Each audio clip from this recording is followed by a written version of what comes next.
이것은 이스라엘 자손이 가나안 땅에서 받은 기업 곧 제사장 엘르아살과 눈의 아들 여호수아와 이스라엘 자손 지파의 족장들이 분배한 것이니라.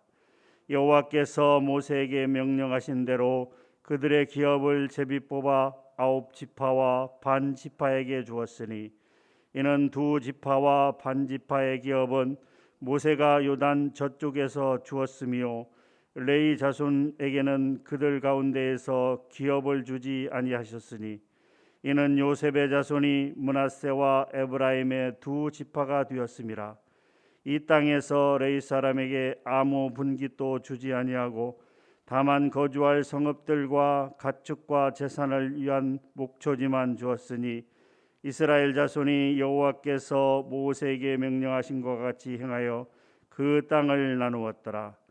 그때 유다 자손이 길갈에 있는 여호수아에게 나오고 그니스 사람 여분네의 아들 갈렙이 여호수아에게 말하되 여호와께서 가데스 바네아에서 나와 당신에게 대하여 하나님의 사람 모세에게 이르신 일을 당신이 아는 바라.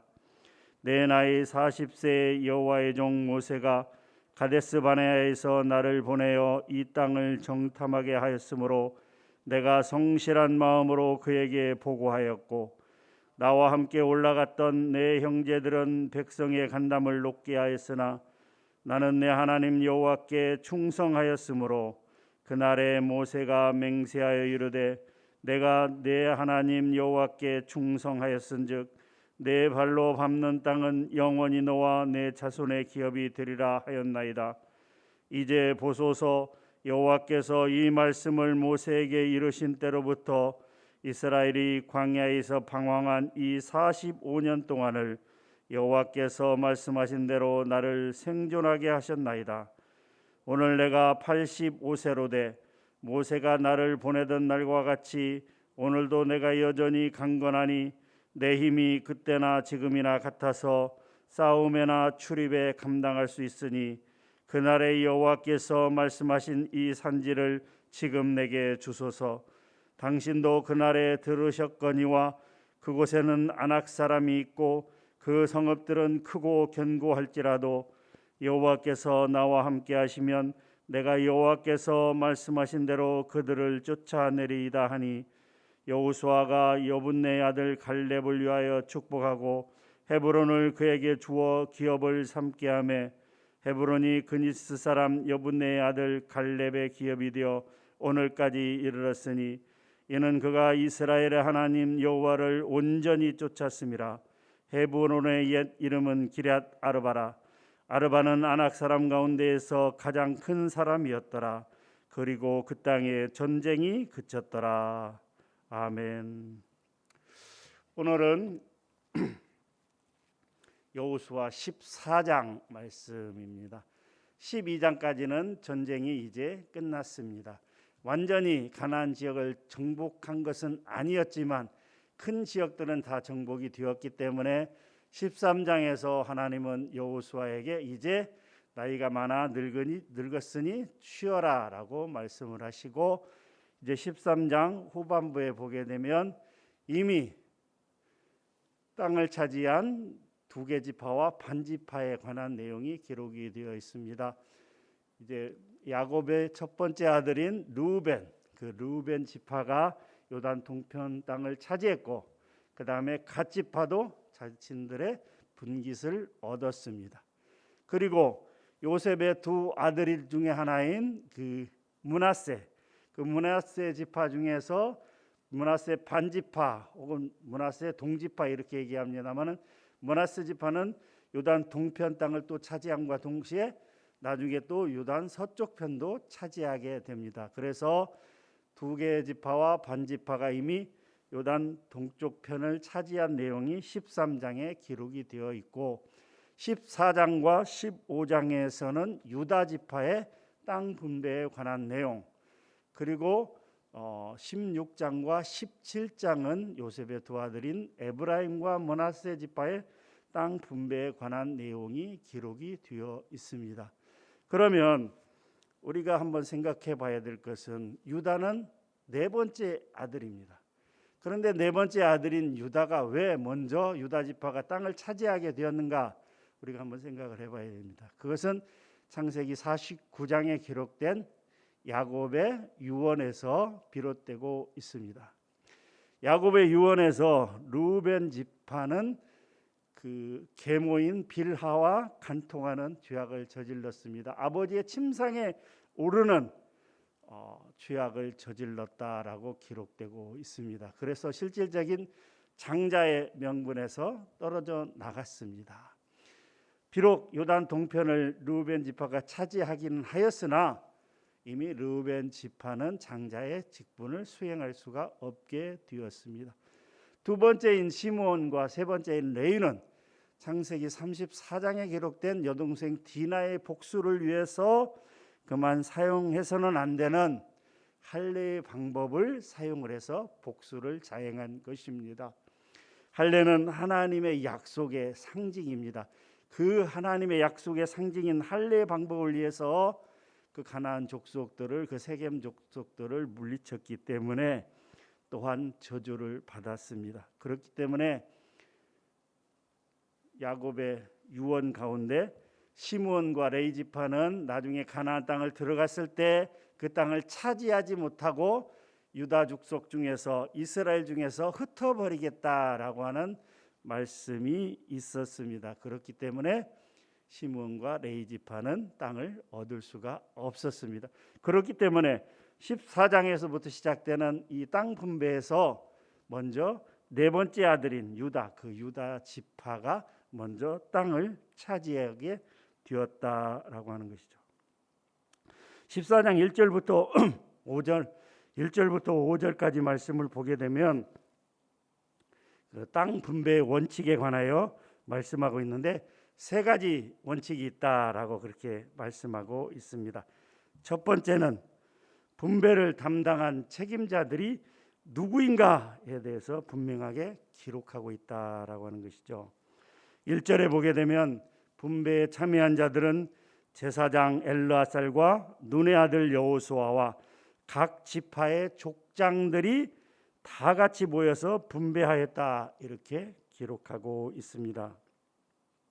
그런데 하나님께서는 이 기업 분배에 참여할 지도자들도 미리 결정해 두었다라고 하는 것이죠. 너희들이 나중에 가나안 땅에 들어가서 그 땅을 차지할 때는 누가 모여서, 어떤 대표들이 모여서 그 땅을 나눌 것인지에 대해서 분명하게 말씀하고 있습니다. 민수기 34장 16절에서 28절에 보게 되면 각 지파의 가나안 땅 분배의 책임자들을 모두 기록해 놓고 있다라고 하는 사실인 것입니다. 민수기 34장 18에서 19절은 이렇게 기록하고 있습니다. 너희는 또 기업의 땅을 나누기 위하여 각 지파에 한 지휘관씩 택하라. 그 사람들의 이름은 이러하니 유다 지파에서는 여분네 아들 갈렙이요. 그러면서 유다 지파에서부터 납달리 지파에 이르기까지 10개 지파의 지도자들의 이름이 상세하게 기록이 되어 있다라고 하는 것이죠.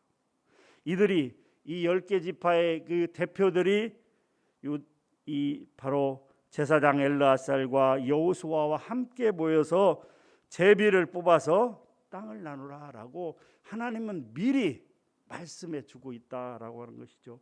이것은 얼마나 정확하고 놀라운 말씀인지 모릅니다.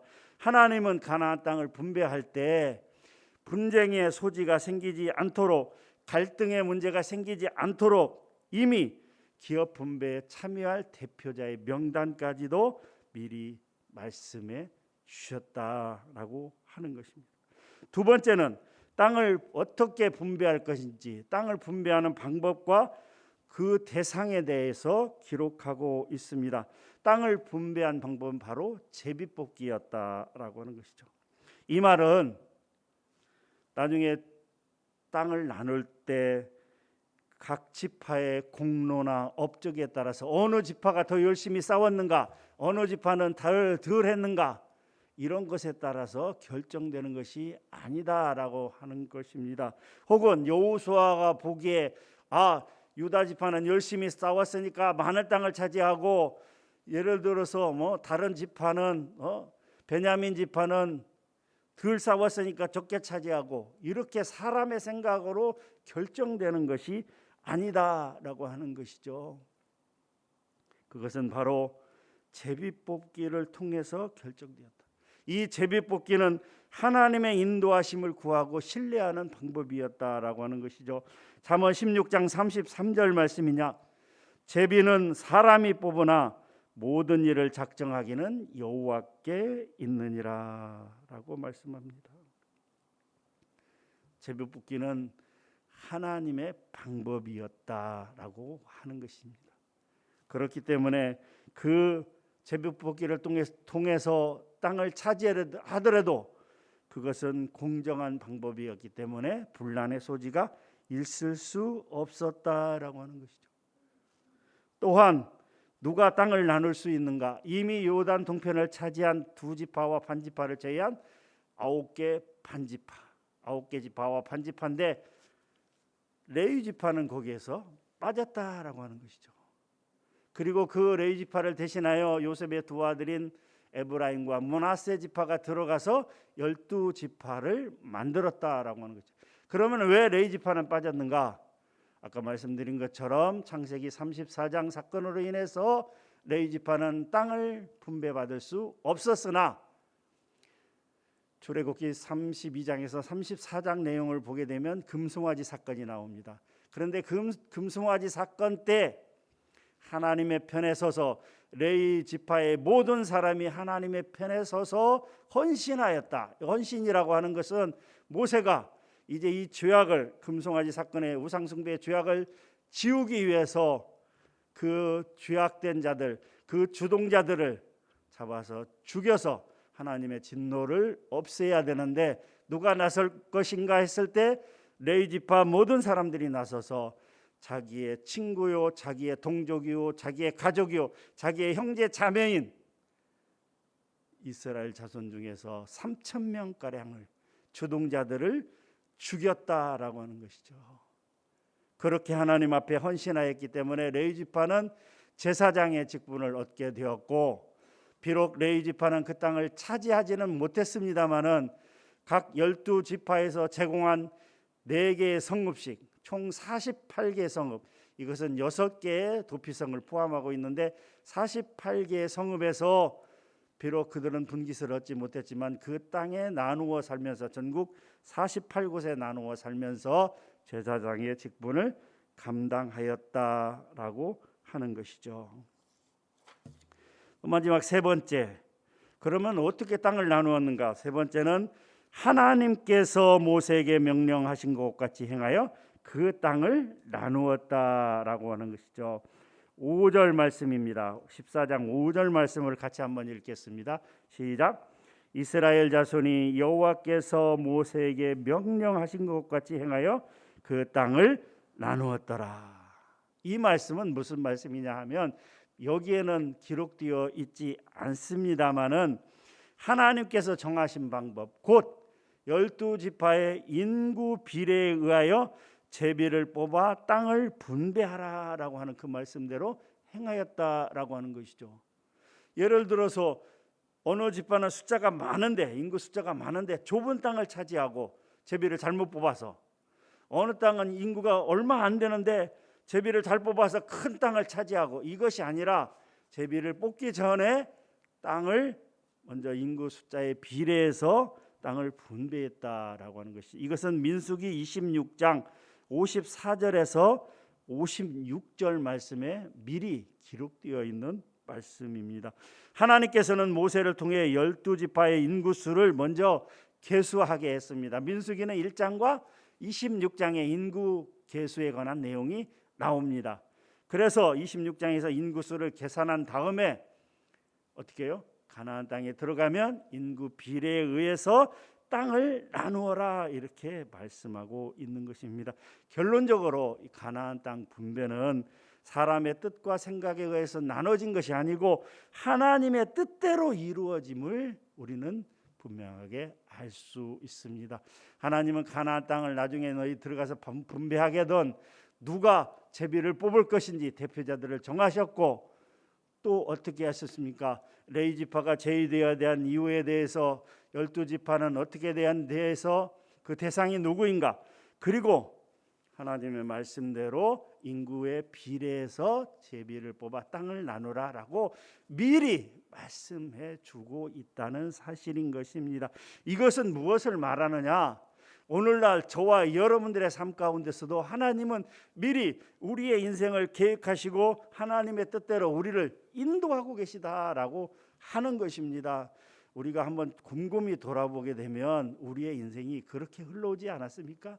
하나님께서 하나님의 방법대로 또 하나님의 뜻대로 계속해서 우리를 인도하신다는 사실을 우리는 분명히 기억해야 합니다.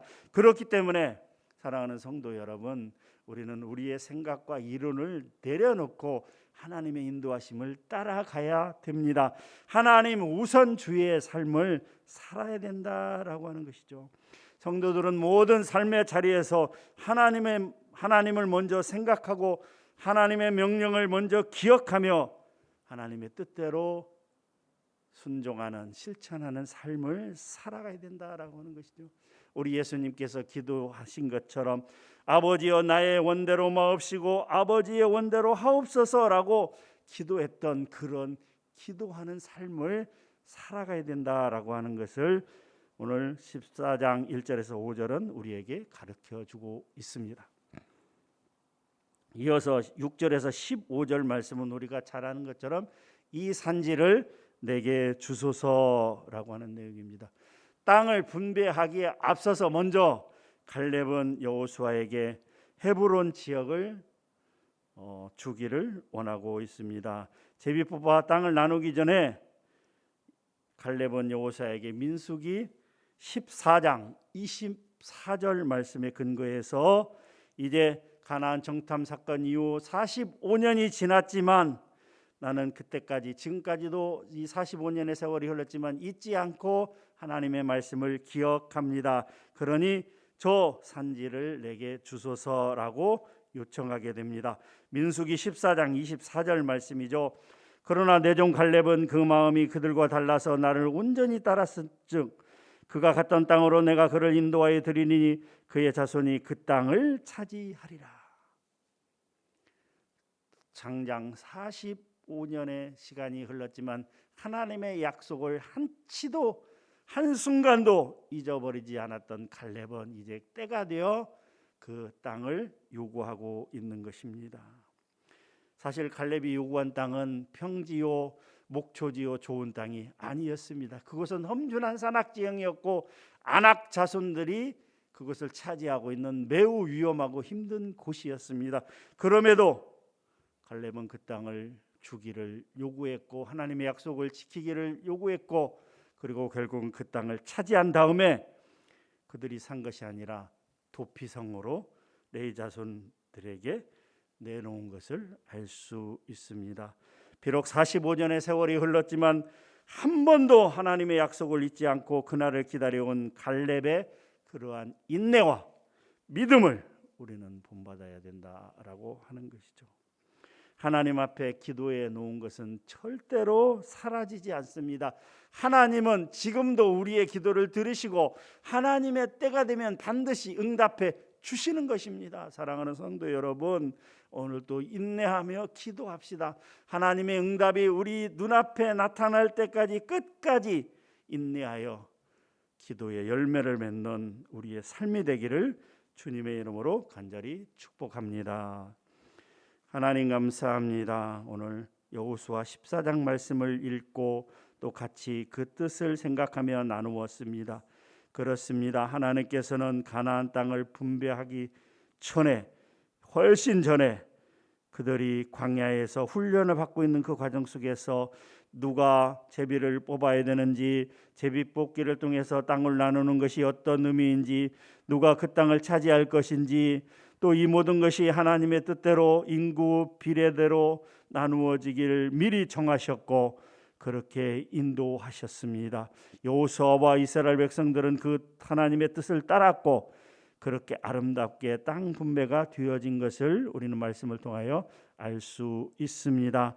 온전히 하나님의 뜻에 따르는 그들처럼 우리도 그렇게 나아갈 수 있도록 도와주시고, 갈렙처럼 45년의 시간이 흘렀지만 인내하며 하나님 기도의 열매를 맺는 그런 아름다운 성도들이 될 수 있도록 은혜를 베풀어 주시옵소서. 감사합니다. 예수님의 이름으로 기도하옵나이다. 아멘.